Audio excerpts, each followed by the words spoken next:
ఎనకటి తిరుగా గ్యాస్ నూనె. అదేనుల్లా కిరోసిన్ పోసి పొయ్యి అంట పెట్టుకునే బువ్వలు, కూరలు ఉడికించుకునే కాలం దగ్గరలోనే ఉన్నదనిపిస్తున్నది. ఎందుకంటే సెంటర్ సర్కార్ పబ్లిక్‌కు రేషన్ షాపులలో కిరోసిన్ పోస్తదట. మరెంత పోస్తారు? రేటెంత? ఎప్పటినుంచి పోస్తారంటే, ఇప్పటివరకైతే కుటుంబానికి 1 లీటర్ చొప్పున ఆంధ్రప్రదేశ్ రాష్ట్రంలో పోస్తామని అక్కడి సర్కారు చెప్తున్నది. కడమ రాష్ట్రాలల్లో సెంటరు ఆ రాష్ట్రానికి కిరోసిన్ ఇచ్చేదాన్ని బట్టి పబ్లిక్‌కు సప్లై చేస్తారట.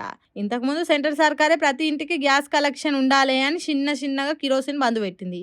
ఆ గ్యాస్ నూనెతోని కార్బన్ కణాలు రిలీజ్ అయ్యి క్యాన్సర్ వచ్చే ఛాన్స్ ఎక్కువ ఉండేది. పొల్యూషన్ పొట్టు అయ్యేదని చిన్నగా తక్కువ చేసిండ్రు. కానీ ఇప్పుడు వంట చేసుకునే గ్యాస్ బండలకు ఏమైనా తక్లీఫ్ వస్తే ఎట్లా? ఇప్పటికే పబ్లిక్ ఏజెన్సీల ముంగట లైన్లు కడుతున్నారు. బుకింగ్లు చేసి వారం 10 రోజుల కమానము బండ కోసం ఎదురు చూస్తున్నారు. అందుకే అప్పటి వరకు పబ్లిక్ ఆగం కావద్దని ఈ పని చేస్తున్నారట.